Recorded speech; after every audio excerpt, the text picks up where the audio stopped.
बिस्मिल्लाहिर्रहमानिर्रहीम। अस्सलामुअलैकुम class 10th। उम्मीद है बच्चों आप लोग खैरियत से होंगे। जैसे कि आप लोग जानते हैं कि लास्ट टाइम जो हमने वीडियो में डिस्कस किया था वो बेसिकली 1.2.5 टॉपिक था जिसका नाम कोडिंग था, जो कि मैंने आपको कम्प्लीटली समझाया था कि कोडिंग क्यों कहते हैं या प्रोग्रामिंग क्यों कहते हैं, जिसके अंदर एक सबसे इम्पॉर्टेंट जो चीज़ थी वो सेंटेक्स था। और सेंटेक्स क्या होता है? Writing the rules and regulations to write a program. किसी भी प्रोग्राम को लिखने के लिए जो उसके रूल्स एंड रेगुलेशंस होते हैं, जैसे अगर हमने प्रिंट 2+2 लिखना है तो P कैपिटल होगा या स्मॉल होगा, या सारे कैपिटल होंगे या सारे स्मॉल होंगे, या दरमियान में स्पेस आएगी कि नहीं आएगी, ये सारी बातें कहलाती हैं सिंटैक्स ऑफ प्रोग्रामिंग लैंग्वेज। जब आप प्रोग्राम लिख लेते हैं, डेली लाइफ में भी जब हम कोई भी प्रोग्राम बनाते हैं या डेली लाइफ में भी जब हम कोई भी प्रोग्राम जो है वो कोई भी काम करते हैं, तो उसके बाद उसको टेस्ट किया जाता है कि ये काम मतलब टेस्ट किया जाता है कि हमने जो काम किया वो ठीक है कि नहीं। इसी तरीके से जब हम प्रोग्राम बना लेते हैं तो उसको इम्प्लीमेंट यानी इंस्टॉल करने से पहले बहुत दफ़ा चेक किया जाता है कि हमारा जो प्रोग्राम है वो वर्किंग एज डिज़ायर्ड, यानी काम कर रहा है डिज़ायर के मुताबिक या नहीं कर रहा। ठीक है, तो इसके लिए सबसे जो आपका ऑब्वियसली जो इस प्रोसेस को कहते हैं, इस फिनोमेना को कहते हैं, वो टेस्टिंग कहते हैं। ठीक है, तो टेस्टिंग बेसिकली क्या है? Checking the program that it is working as desired और नॉट।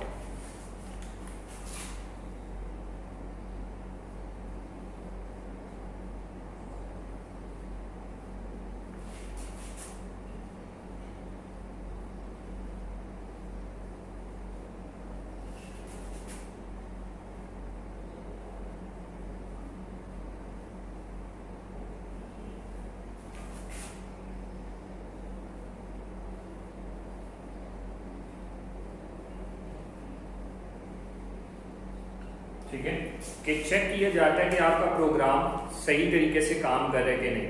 तो इस प्रोसेस के लिए हम क्या करते हैं, उसको टेस्ट डेटा दिया जाता है। एक तो इम्प्लीमेंट के बाद है ना, जैसे अगर आपने जो है वो एक ब्लड डोनेशन की एप्लीकेशन बनवाई है, तो जब वो इम्प्लीमेंट होगी तो मार्केट में जो ब्लड डोनर्स होंगे और जिनको जो नीडी होंगे वो अपने मुताबिक जो है वो ओरिजिनल डाटा पुट करेंगे। ठीक है, लेकिन उसको टेस्ट करने के लिए हम सैंपल के तौर पे अपना, ठीक है, अपना सैंपल के तौर पर अपना मोबाइल नंबर या अपना कोई भी डाटा लिया जा सकता है ताकि चेक किया जाए कि ये काम कर रहा है कि नहीं कर रहा है। ठीक है, तो फिर हम उसको कहते हैं, इस अमल को कहते हैं कि checking the program as it is working और एज डिजायर्ड और not by providing sample data. ये जो डाटा होता है जो एक्चुअल नहीं होता, जो कि टेस्ट करने के लिए होता है, इस डाटा को कहते हैं सैंपल डाटा। ठीक है, तो उम्मीद है ये बात भी आपको समझ आ गई होगी। अगर इसके बाद हम बात करें तो एक और बात याद रखनी है कि कभी भी हम एक टेस्ट केस को पर रिलाय नहीं करते, हम मल्टीपल टेस्ट केस यानी बार बार चेक करते हैं। अक्सर ऐसा होता है कि आपने अपना नंबर लिखा और जो भी आपका नंबर है, जो कि बेसिकली एक न्यूमेरिक डाटा है, वो आपने लिखा और उसने एक्सेप्ट कर लिया। ऐसा पॉसिबल है कि अगर आप उसमें ABC लिख के चेक करें तो वो उसको भी एक्सेप्ट कर ले और वो आपने चेक ना किया हो और आप आके कहें कि मेरा प्रोग्राम सही काम कर रहा है। हालांकि आपका प्रोग्राम सही नहीं काम कर रहा था, क्योंकि आपने जो टेस्ट किया वो एक ही दफ़ा किया। आपने डिफरेंट किस्म के डाटा से उसको टेस्ट नहीं किया, तो आपने डिफरेंट किस्म के डाटा से उसको टेस्ट करना है। इस अमल को बेसिकली हम ये कह सकते हैं कि ये क्वालिटी एश्योरेंस भी कहलाता है।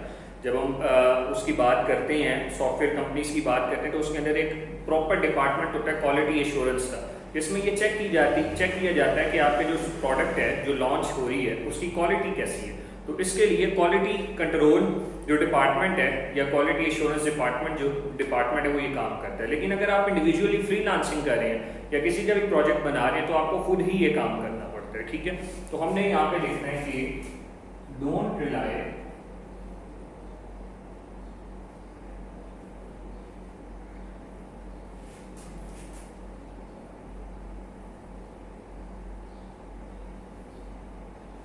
on one test case.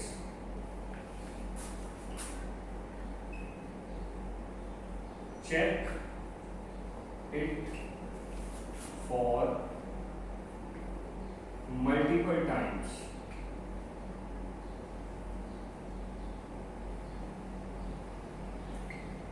ठीक है, कि आप जो है वो मल्टीपल टाइम्स जो है वो बेसिकली इसको चेक करेंगे। ठीक है, तो उम्मीद है ये बात भी आपको समझ आ गई होगी। और जब आप टेस्ट कर रहे होंगे तो ऑब्वियसली उसके अंदर गलतियां आएंगी। ठीक है, और फिर आप गलतियों को दूर करेंगे। ठीक है, तो गलतियों को फाइंड करना और गलतियों को दूर करना, इस प्रोसेस को कहते हैं डीबगिंग। क्योंकि बग मैंने आपको बताया था, जो बग है, बग का मतलब होता है एरर, और एरर को फाइंड करना और उसको रिमूव कर देना। क्योंकि जब भी आप एरर को फाइंड करेंगे तो उससे पहले आप उसको रिमूव नहीं कर सकते। इस प्रोसेस को कहते हैं debugging.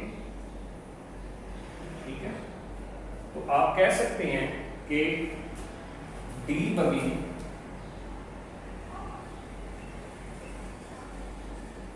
is involved in this process या in this stage, at this stage, sorry, या in this process।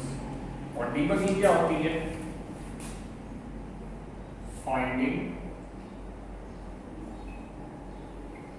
and removing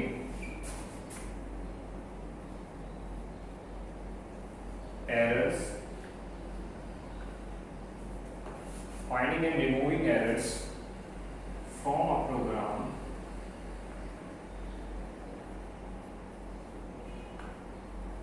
is known as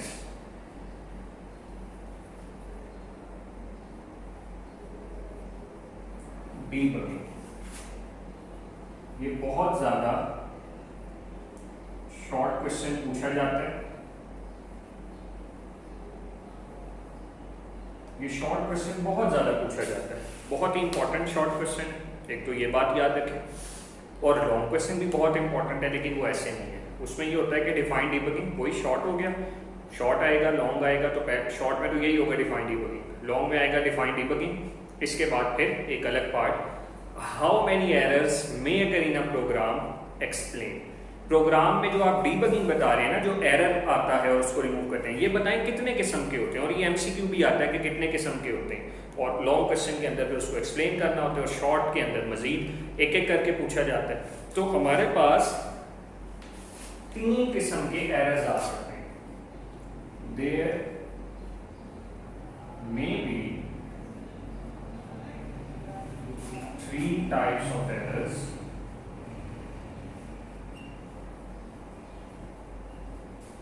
that may occur in a program। Execution अगर कहेंगे तो फिर एक ऐसा प्रोग्राम है, एरर है, ठीक है, ड्यूरिंग प्रोग्राम एग्जीक्यूशन भी कह सकते। ठीक है, और देयर आर कह रहे हैं यहाँ पे कौन कौन से होते हैं। जो फर्स्ट वन है उसका नाम है सिंटैक्स एरर। ये बड़ा डिटेल में डिस्कस होगा, ऐसे नहीं बताया जा सकता। ठीक है, सिंटैक्स एरर के बाद नंबर 2 आपके पास है रन टाइम एरर्स। और सबसे जो मुश्किल है पकड़ना होता है लॉजिकल एरर।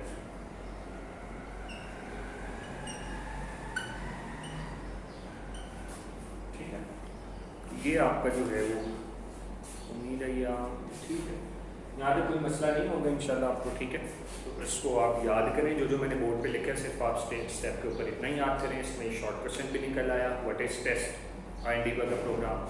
खाली ये भी निकल आया, what is debugging, the process of finding and removing error in the program is known as dash. ये डीबगिंग एमसीक्यू भी हो गया। हाउ मेनी एरर्स 3, ये भी एमसीक्यूज हो गया। कौन कौन से होते हैं, ये 3 भी आपके एमसीक्यू के अंदर आ गए। ठीक है जी, उम्मीद है यहाँ तक समझ आ गई होगी। अल्लाह हाफ़िज़।